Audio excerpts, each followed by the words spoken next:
Então vamos lá, todo mundo agora, vamos voltar agora aqui para começar nosso assunto de fato aqui da disciplina, que como eu já falei para vocês, né, é uma disciplina de sistemas corporativos, mas eu estou voltando mais ela para o desenvolvimento de back-end, tá? E aí, quando a gente fala de back-end, né, muito comum atualmente que a gente lembre muito de aplicações web. Aqui, geralmente, elas são compostas pelo back-end e pelo front-end, né, sendo que o front-end é um software que o usuário humano usa, enquanto que o back-end é um que apenas outros programas podem usar, né, que o usuário não vê nada daquilo ali que está ali por trás, tá? Mas aí, vamos começar. O que é que vocês acham que é uma aplicação web?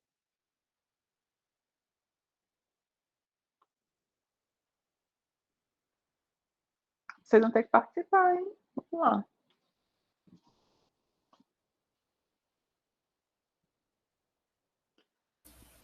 Seriam sistemas que, no caso, por ser web, você pode usar pelo navegador, por exemplo? Perfeito, concordo plenamente. Mas tudo que a gente acessa por um navegador é uma aplicação web? Dá espaço para os universitários. Aí Vinícius já tem um software voltado para a internet, utilizando protocolos e tal. Ok. Tá ficando mais quente. Mas a minha pergunta agora é: tudo que a gente acessa via um navegador é uma aplicação web? Não, Não, concordo. Por quê? por que não? Adorei. Parabéns, cara. Todo mundo entendeu? Concordo Todo com o mundo caso. entendeu? Aí sim. Tem outros sistemas que podem ser utilizados também, que não necessariamente sejam aplicação web, né? Outros mini Tá. programinhas, um cookie, alguma talvez. Deixa eu ajudar. Deixa eu pegar aqui um negócio. Essa página aqui, cadê? Daquela que eu coloquei, professor Jaque. Tá aqui ela. Deixa eu ver se ela vem para cá. Vocês acham que isso aqui é um navegador, né? Que eu estou vendo aqui? O Chrome, né? Sim, sim. Concorda? Positivo. Vocês acham que eu estou acessando uma aplicação web? Negativo. Por Não. quê? Tá Não acessando. está executando nada, né? É só HTML. É só É texto, né? só texto, é só HTML, não tem nenhum conteúdo dinâmico. Não tem nenhum conteúdo que o usuário vai interagir com o sistema, vai solicitar que algo seja feito, o sistema vai processar alguma coisa e vai retornar alguma coisa para o usuário. Não existe isso aqui, concorda? Isso aqui é simplesmente um negócio cliente-servidor. Eu tenho um cliente que é o browser, tem um servidor HTTP rodando em algum lugar, e aí eu requisito um determinado arquivo e esse arquivo vem, não é isso? Uhum. Isso é diferente de ser uma aplicação web, tá bom? Porque uma aplicação web vai ter funcionalidade dinâmica, que vai ser processada, né? Alguma função que vai ser processada de acordo com a interação que o usuário faz com aquele sistema, ok? Talvez seja um preciosismo meu, mas eu queria só que todo mundo ficasse assim na mesma página, tá? Uma aplicação web, ela em geral é acessada através de um browser, que é um navegador, que a gente chama de cliente universal. O browser é o cliente universal de toda a aplicação web, tá? Não impede que esse back-end, né, que essa inteligência, digamos assim, que o front também tem inteligência, mas assim, essa parte do back-end não pode ser que também seja acessado por outros clientes, mas com certeza vai ser acessada via browser, né? Como a gente vê, por exemplo, nesses sites, por exemplo, de marcar hotel ou alugar estadia por temporada, né? Airbnb, Booking, Trivago, sei lá. Você consegue usar pela web, mas também tem um app que você pode instalar no seu, sei lá, no celular, geralmente, tablet e tal, mas que no fundo todos os dois clientes estão acessando o mesmo back-end que está ali por trás, certo? Então vamos prosseguir. Como eu já adiantei, né, essas aplicações, elas geralmente vão ter um back-end e vão ter um front-end. Vocês têm, qual é o conhecimento que vocês têm? O que seria um back-end? Se vocês forem responder agora, com o conhecimento que vocês têm, pode ser errado, não tem problema não. O que é que vocês acham que é o back-end de uma aplicação dessa? É a parte do sistema em que fica toda a lógica de negócio, as regras de negócio. Ficam regras de negócio e fica outra coisa muito importante. Fica no lado do servidor, né? Não tem contato com o cliente, não tem contato Dados. com o usuário. Dados, quem falou dados? É o lado do servidor, é o Jobs. back-end. Diego Jobs. falou dados. Diego, Jobs, enfim. Todo mundo que falou até agora, juntando a resposta de todo mundo, eu concordo com tudo, né? O back-end é aquela parte da aplicação que lida com os dados e que expõe esses dados de uma forma controlada e segura para os clientes dessa aplicação, tá? Mais uma coisa importante do back-end é que o cliente do back-end é outra aplicação, não é um ser humano, certo? O cliente é outra aplicação, é outro programa. E o front-end é o quê? É o que o usuário tem acesso no navegador ou no cliente dele, né? É o que o usuário consegue ver, né? O front-end, professora, é responsável Uhum. por pegar esses dados e mostrar para o cliente, amarrando, assim, entre aspas, todas as regras de negócio, tudo também. Perfeito. Concordo. Então, o front-end, ele tem essa obrigação de usar, né, de usar o back-end, de ser um cliente do back-end, né, como software, e de apresentar para um usuário geralmente humano, né, pode ser um robô também, mas geralmente um ser humano, né, uma forma de acessar aquela aplicação. Ok? Até aqui? Então, vamos lá.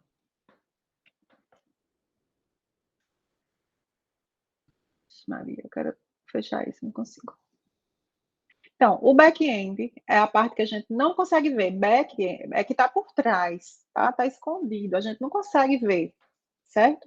A grande responsabilidade dessa parte da aplicação é acessar os dados de forma controlada e expor esses dados de forma controlada e segura, tá? Lá no back-end também vai haver processamento de dados, quando necessário, tá? E importante, o usuário do back-end é outra aplicação, que a gente chama de uma aplicação cliente, tá? Não é um ser humano que está usando aquele sistema, ok? O front é a parte que a gente consegue ver, né?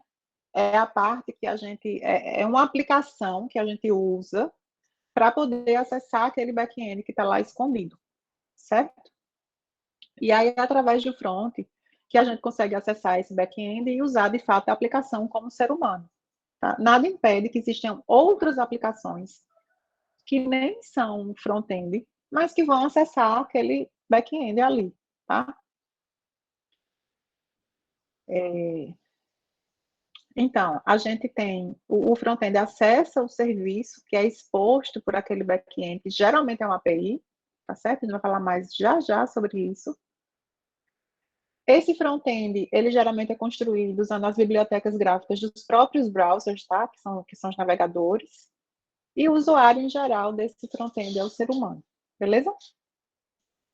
Então, só para a gente ir todo mundo falando a mesma língua aqui em relação a isso, tá? Uma coisa que é bom deixar claro, assim, né? É que a gente só vai ver aqui nessa disciplina o back-end, né?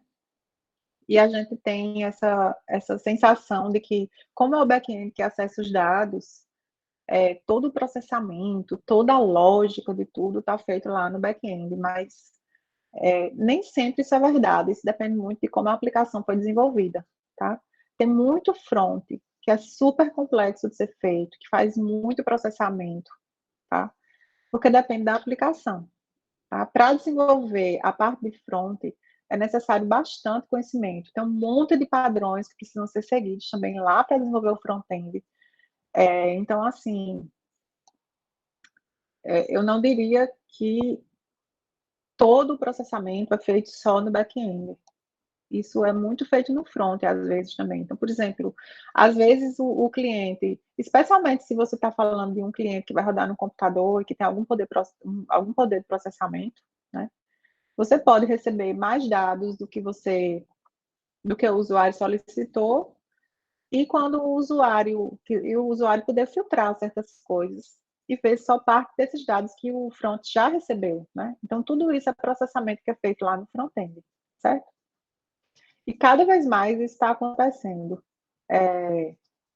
de você ter algum processamento no front também, até para evitar a transferência de dados na rede e evitar ficar dependente lá do back-end. As jobs no front o front, eu vou falar disso já já, o front não tem para onde correr, né? Aqui no back eu escolhi Java, Spring Boot e tal, mas tem back-end com outras tecnologias perfeitamente que você pode fazer. Agora o front não tem para onde correr, HTML e JavaScript, não tem para onde correr. Mas assim, apesar de ser possível ter processamento no front, o que é mais comum é que o front seja mais um atuador no sentido de indicar o que é que precisa ser feito para o back-end e o back-end ser quem realmente realiza aquela ação, certo? O back-end é o atuador, que é quem realiza a ação, e o front-end é quem determina o que precisa ser feito, tá? Isso é o mais típico. Mas tem muito front que é bem complexo e muito front que faz muito processamento, tá certo?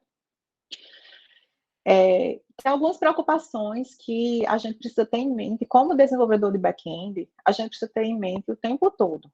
A principal delas, na minha opinião, é a segurança. Tá? Eu vou tocar nesse assunto o tempo todo, porque dados são, em geral, o bem mais precioso de qualquer empresa.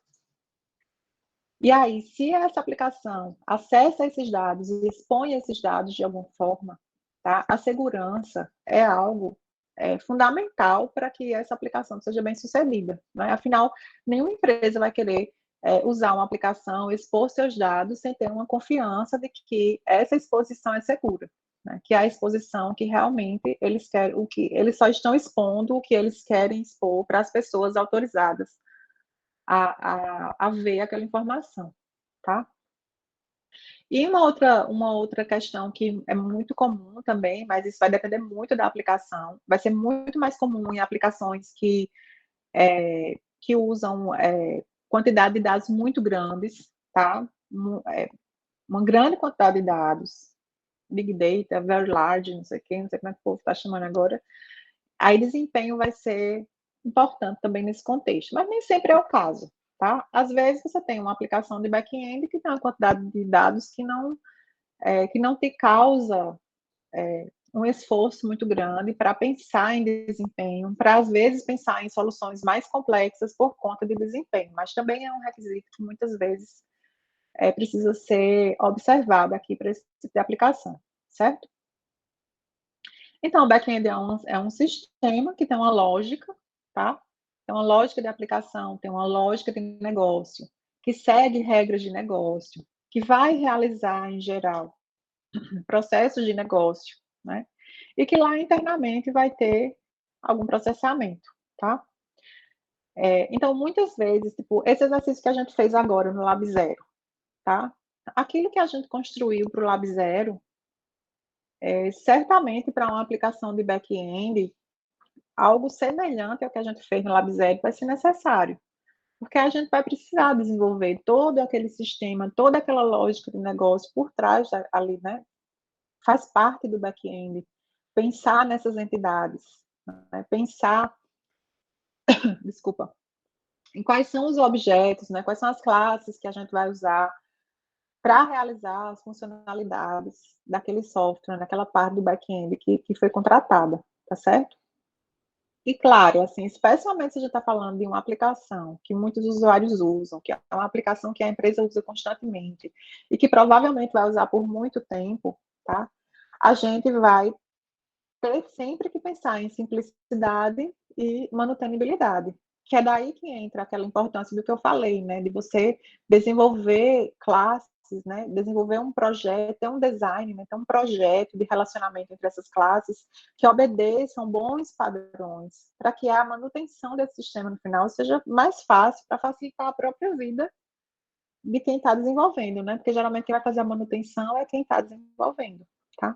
Então, nessa parte do back-end, como é lá que vão ficar as entidades do sistema, né? Que são as classes de domínio do problema, e como é que elas se relacionam, tá? Então, é muito importante nessa parte do back-end que a gente tenha uma boa noção desses padrões de projeto, que são boas ideias, para que a gente tenha um software mais fácil de manter e mais simples, ok? Como eu já falei antes, né? Ó, o front. Front é isso aqui. HTML, CSS, JavaScript. Front-end não tem para onde correr, é isso. Já o back-end, né? Aqui a gente vai ver Java com Spring Boot, mas podia ser Python com Django, Ruby Rails, JavaScript mesmo com Node.js, tá? Tem o Golang lá, não sei qual é o framework, mas com certeza deve ter já algum. Então, aqui, o desenvolvedor do back-end tem uma flexibilidade maior para identificar qual é a tecnologia que é mais adequada para desenvolver aquele software, tá? Já o desenvolvedor do front não tem muito essa flexibilidade, não, certo?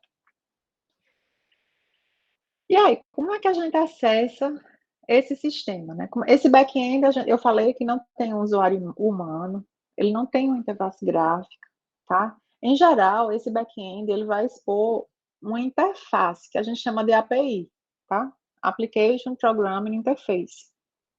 Essa API vai identificar como é que um cliente, que é outro programa, como é que esse cliente, que é um outro programa, vai acessar as funcionalidades desse back-end que está ali, implantado em algum servidor, em um ou mais servidores, certo? E aí a gente sempre tem em mente que essa API, ela tem que definir todas as informações necessárias para que um outro programa, né? Então, e pensa assim, alguém vai desenvolver um programa que vai acessar essa API, para que esses dois programas se comuniquem. E aí essa API tem que ter informação suficiente para que um programa acesse as funcionalidades dessa API, tá? Essa API, então, ela é uma coisa básica de uma API é que ela vai expor o que a gente chama de endpoints, como se fossem as funcionalidades daquela que podem ser acessadas daquela API, tá? Eu posso, às vezes, aqui chamar rotas também, tá? E aí, o front-end vai conversar com essa API através desses endpoints, tá? Como se fossem, ó, eu estou expondo essa operação, estou expondo essa que é a API, que é o back-end, estou expondo essas operações, e o front-end vai usar essa informação que a API define para se conectar a essa API e realizar essas operações que essa API permite que sejam realizadas, tá certo? Aí, essa API, a gente tem sempre que lembrar que o cliente dela é um outro programa. Então, essa API tem que definir todas as regras, todas as informações necessárias para que esse programa se comunique com ela e que acesse ela de forma correta, né, e completa, tá? Então, essa API, por exemplo, vai ter regras de comunicação. Por exemplo, qual é o protocolo que vai ser usado para a comunicação entre esses dois programas? Quando a gente está falando de web, por exemplo, qual é o protocolo da web que a gente usa para comunicação na web? Vocês lembram? Tem que lembrar, não é possível, né? HTTP, isso. Então, a API tem que definir qual é o protocolo que a gente vai usar para se comunicar. Porque lá no protocolo vai estar definido quais são os formatos das mensagens que a gente pode trocar, quais são os erros que podem ocorrer, enfim.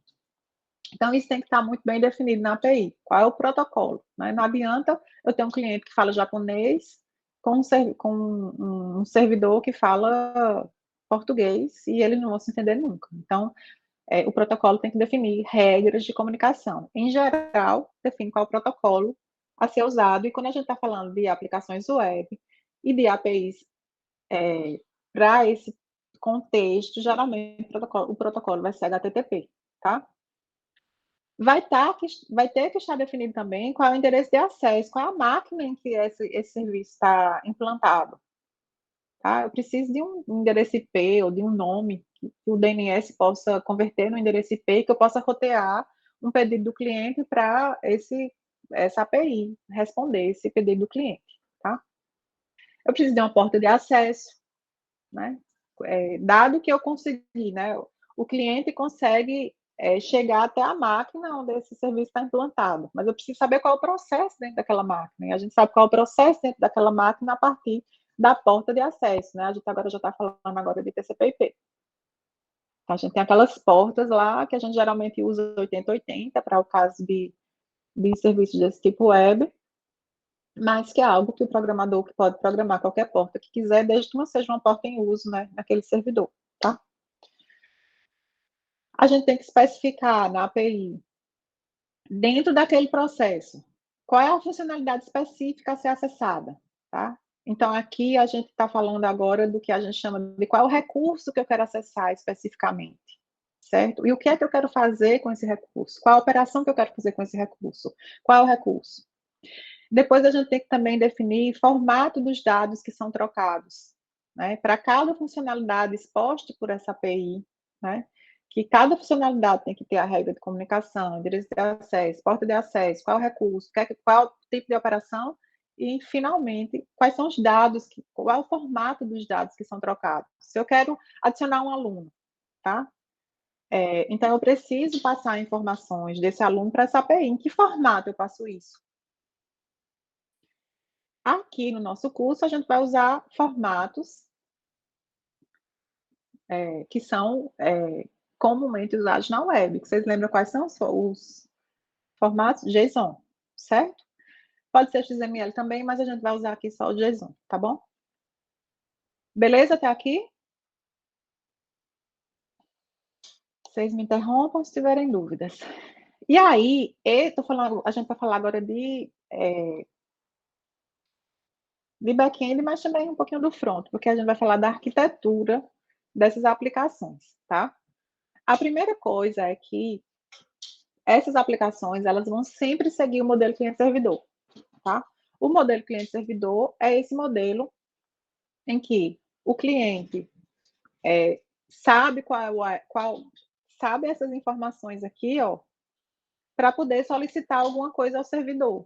Sempre quem inicia a conversa, quem inicia a interação é sempre o cliente, porque é o cliente que tem o endereço do servidor, a porta, para poder solicitar que alguma coisa seja feita a esse processo que está aqui implantado nesse servidor, tá?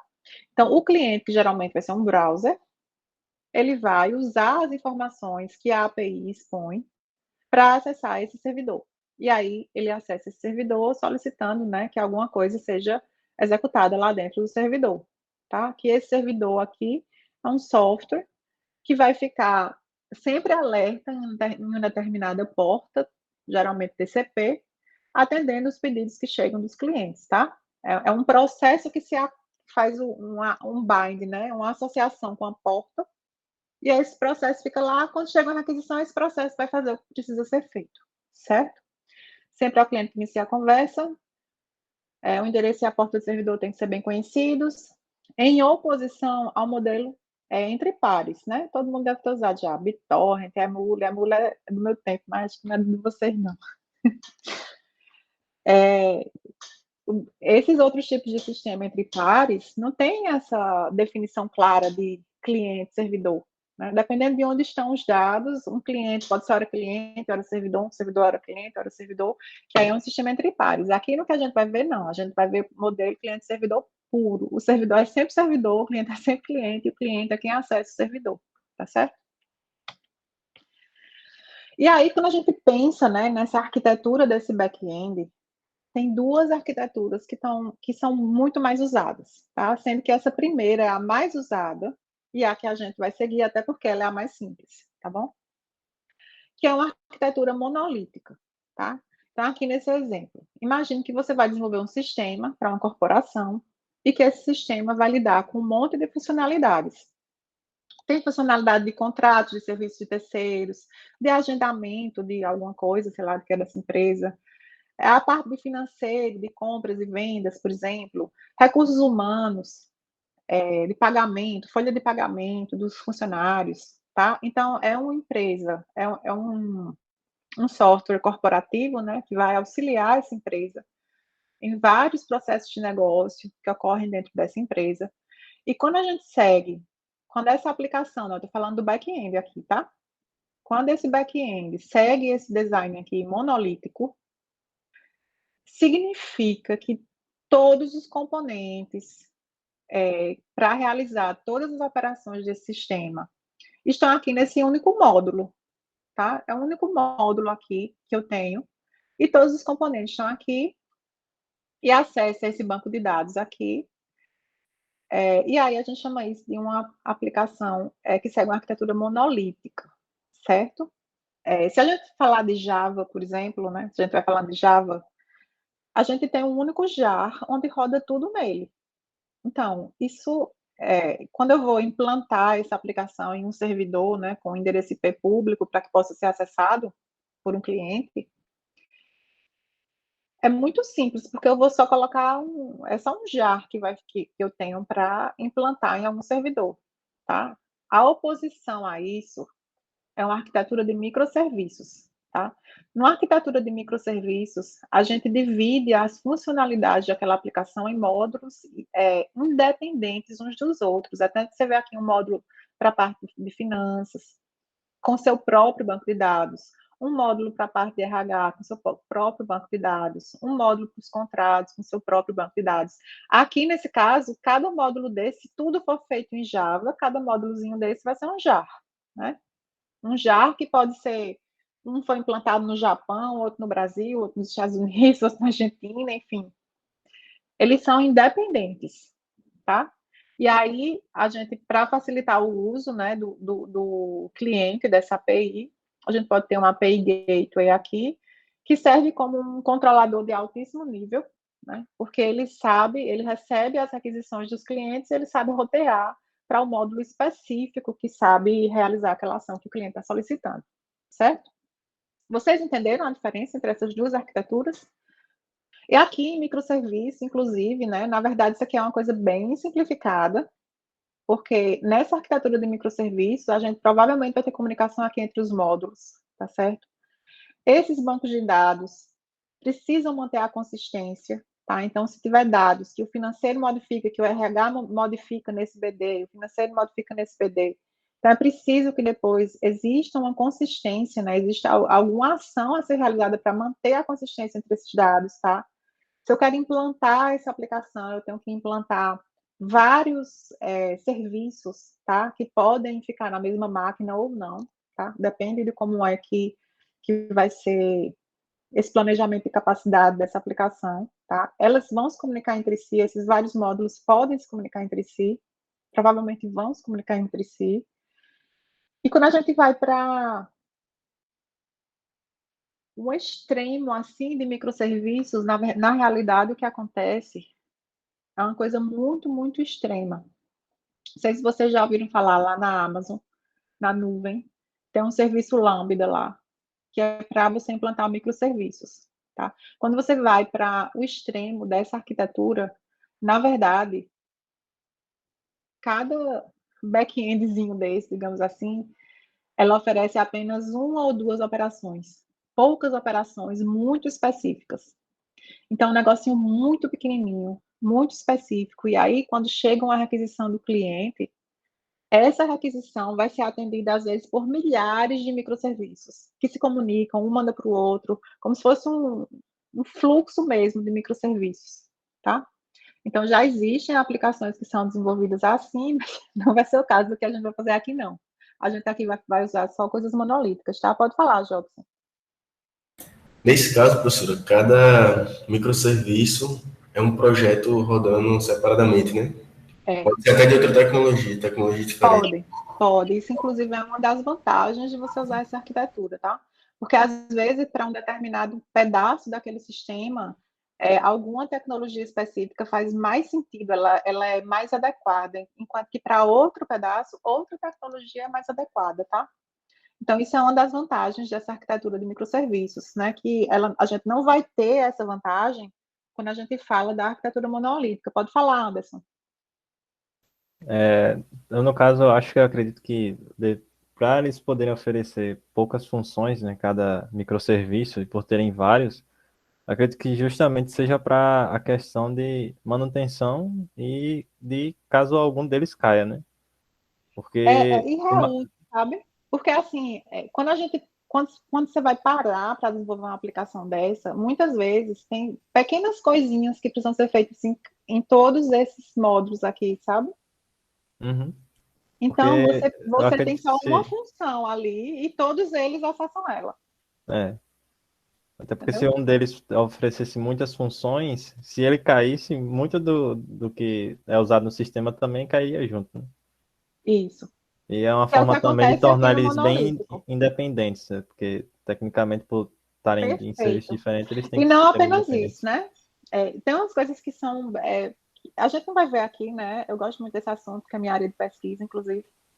Mas, assim, quando a gente pega uma aplicação dessa de verdade, né? E a gente está na era que a gente está vivendo agora, que é a era da nuvem, né? Todo mundo sabe qual é a nuvem computacional, né?